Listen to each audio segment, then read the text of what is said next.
Pour créer notre profil de cubature, nous allons tout simplement aller en bibliothèque et créer un profil de distance. Dans les profils de distance, différents profils existent déjà et nous avons un profil appelé niveau terrain-route. Ce profil faisait partie déjà du modèle que nous avons ouvert tout à l'heure. Ce profil est complètement vierge, il n'y a pas de valeur. Pour cela, nous allons chercher les valeurs dans un fichier Excel qui a été préparé en amont. Un fichier que vous pourriez récupérer d'un topographe. Le voici. Ce fichier Excel présente en 5 colonnes différents éléments. Les points de station, le niveau de votre terrain, le niveau de la route et les quantités de déblais de remblais que nous avons à effectuer. Nous allons sélectionner toutes nos valeurs, comme ceci. Nous allons les copier.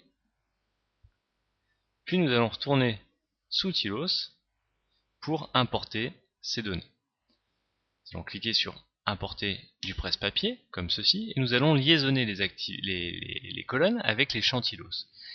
La première colonne, c'était le profil, c'était le point de station. Les autres valeurs vont devoir aller dans des champs utilisateurs. Dans valeur 1 pour la colonne 2, dans valeur 2 pour la colonne 3, et ainsi de suite. Nous allons cliquer sur OK et automatiquement nos valeurs sont importées. Nous pouvons vérifier, elles sont toutes présentes.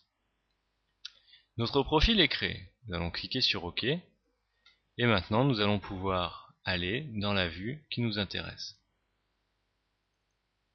Automatiquement, il nous a créé ici notre profil de cubature. Avec ici, en fait, le diagramme profil de notre terrain et ici les différentes valeurs de déblais et de remblais avec la quantité que nous allons devoir mettre en dépôt à la fin. Donc c'est assez simple. Et nous pouvons après travailler les histogrammes pour afficher éventuellement uniquement les quantités non cumulées sous forme d'histogramme, par exemple. Et on peut faire la même chose avec la deuxième valeur. Comme ceci. On peut bien sûr essayer d'améliorer tout ça en reflétant par rapport à la ligne 0 nos deux valeurs. Et donc on a vraiment quelque chose d'intéressant avec les valeurs effectivement que nous avons récupérées.